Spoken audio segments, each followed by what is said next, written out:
Sapa Indonesia Pagi kembali menghadirkan segmen Sehat di Tengah Pandemi. Tempat Anda bisa berkonsultasi dengan dokter spesialis saat Anda mungkin ragu ke rumah sakit karena pandemi COVID-19.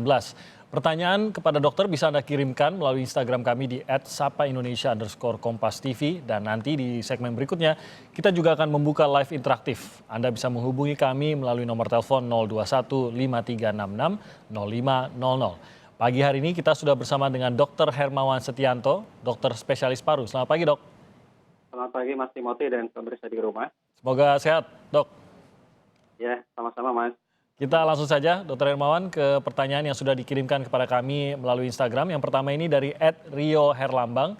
Ayah saya berusia 64 tahun, beliau perokok berat, hampir setiap malam mengalami batuk, nafas pendek atau sesak dan sudah berlangsung kurang lebih selama 1 bulan terakhir.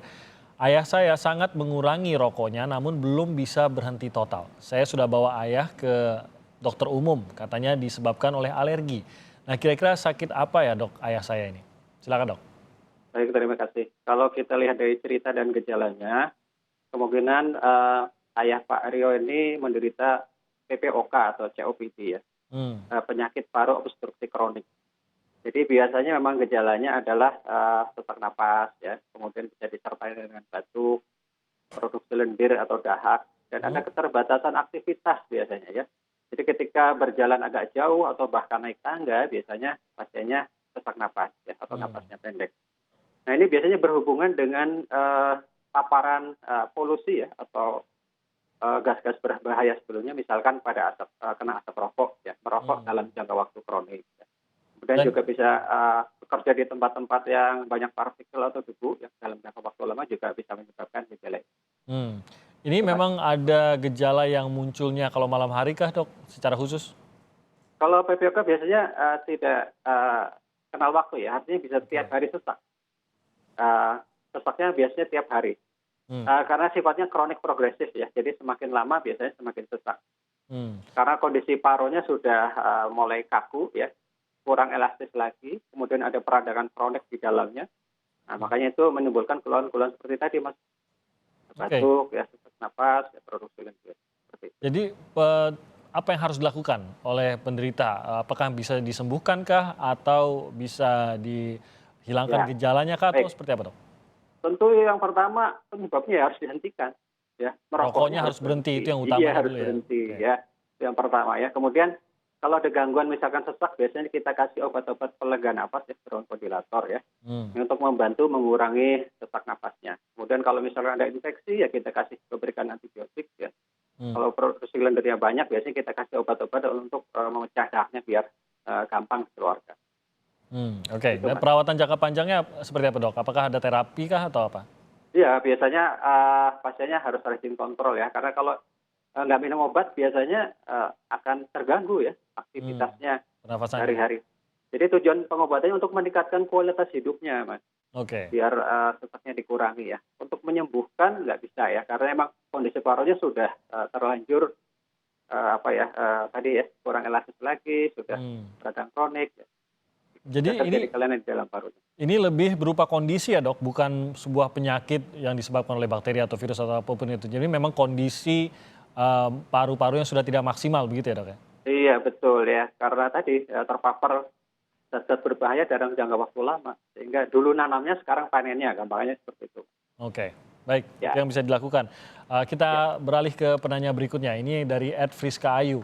Waktu kecil saya terkena bronkitis kronis yang menyebabkan saya harus berobat 1 bulan sekali dan terapi renang. Bertahun-tahun kemudian keadaan membaik dan hanya kambuh sesekali saja kalau dingin, stres, atau saat terkena flu, dan sampai saya memiliki anak juga jarang kambuh. Namun sampai saat ini terkadang dada masih terasa sesak dan setiap pagi paru-paru saya berdahak. Apakah ini berarti bronkitis saya belum sembuh padahal ronsen paru pada saat MCU normal, Dok? Baik. Jadi kalau kita lihat dari ceritanya ini kemungkinan besar menderita asma bronkial ya. Asma. Jadi biasanya gejalanya adalah sesak napas yang episodik sifatnya, yang berulang. Kadang sesak, nanti sembuh ya. Dan berhubungan dengan faktor pencetus ini ya. Biasanya terkena udara dingin misalkan atau debu. Kemudian kadang makanan tertentu juga bisa. Alergen, stres, emosional kadang bisa mencetuskan asmanya. Nah biasanya itu tadi gejalanya episodik. Nah biasanya lebih sering di malam hari atau pagi hari ya. Oke. Malam hari itu lebih dingin ya. Nah Ad- perjalanan penyakit asma ini bervariasi Mas sebenarnya. Oke. Bisa dimulai dari kecil ya, remaja dewasa hilang ya, atau juga dari kecil asma, remajanya berkurang nanti dewasanya timbul lagi. Atau ada yang sifatnya menetap ya dari kecil sampai dewasa mengalami gejala asma. Itu Nah, ada pengaruh dari bronkitis waktu masa mudanya atau masa kecilnya, Dok? ya bronkitis itu artinya radang di saluran napas ya. Kalau cuma radang aja biasanya keluarnya cuma batuk. Tapi kalau ada sesaknya apalagi bunyi mengi artinya ada penyempitan di saluran napasnya. Oke. Selain bronkitis tadi juga ada bronkokonstriksi namanya saluran napas yang menyempit ketika terjadi serangan. Ini Itu juga akan kondisi ya, Dok, ya? menimbulkan gangguan tadi ya, sesak napas, batuk, seperti itu. Oke, apa Nah, yang harus pengobatan dilakukan oleh pasien, Dok? ya, biasanya kalau asmanya sudah intermiten, jadi dari dua ya, ada yang intermiten, ada yang persisten. Nah, kalau intermiten kalau sesekali sesak aja bisa diberikan obat-obat bronkodilator aja, obat pelega aja. Misalkan yang dengan disemprotkan ya, itu yang paling aman. Tapi kalau sudah persisten, biasanya kita harus memberikan antiinflamasi. Hmm. Yang disemprot itu yang fungsinya untuk mengobati inflamasinya. Karena pada asma ini sebenarnya inflamasi kronik ya. Radangnya sudah lama ya, kronik. Nah itu harus diberikan obat-obat antiinflamasi. Jadi bukan hanya sesaknya saja yang diobati, tapi inflamasinya atau radangnya juga harus diobati. Oke. Jadi obatnya biasanya nanti ada pelega dan ada juga pengendali atau controller untuk mengontrol asma. Berarti ini bukan bronkitis tapi lebih kepada asma. Apakah bisa disembuhkan, Dok? Ya, jadi istilahnya kalau asma itu tidak disembuhkan tapi bisa dikendalikan. Oke.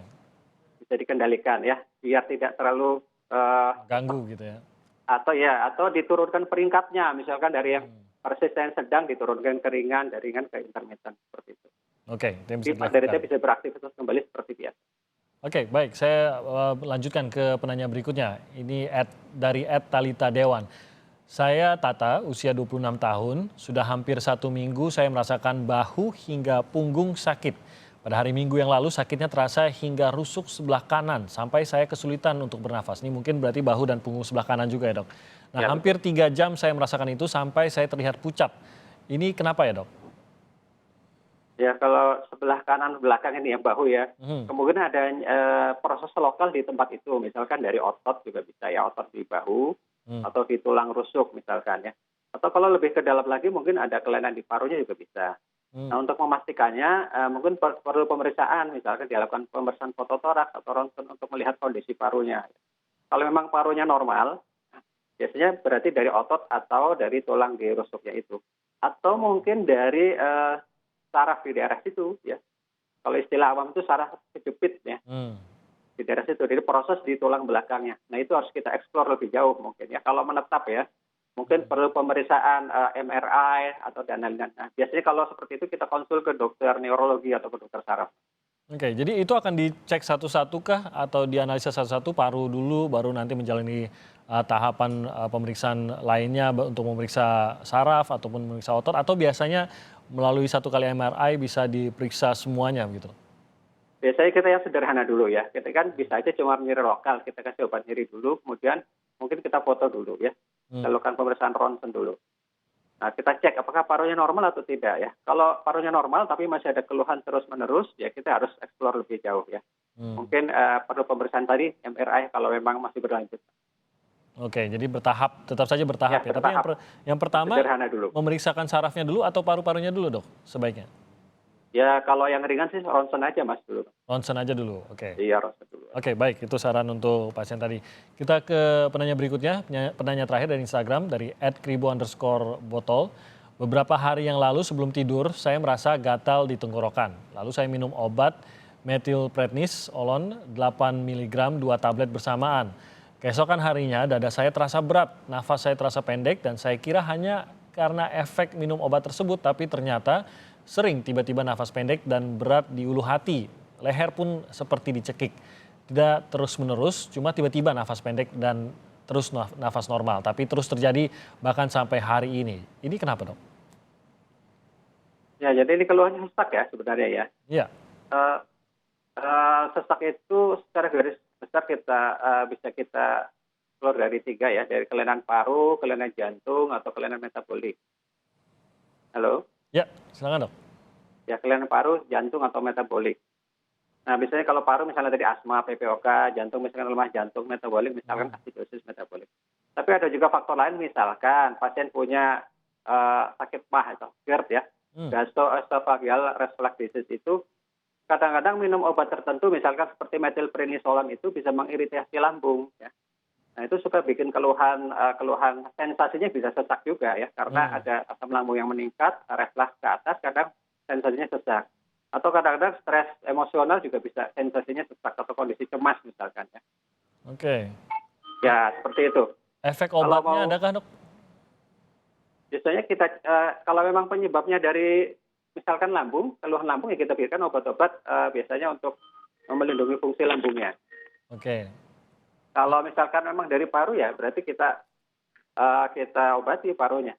Mungkin perlu pemeriksaan sederhananya dengan foto dulu Mas, di ronsen dulu ya. Oke. Kalau memang ada kelainan paru kan bisa kelihatan dari situ, atau misalkan jantungnya besar misalkan bisa kita waspadai ke arah ke jantung.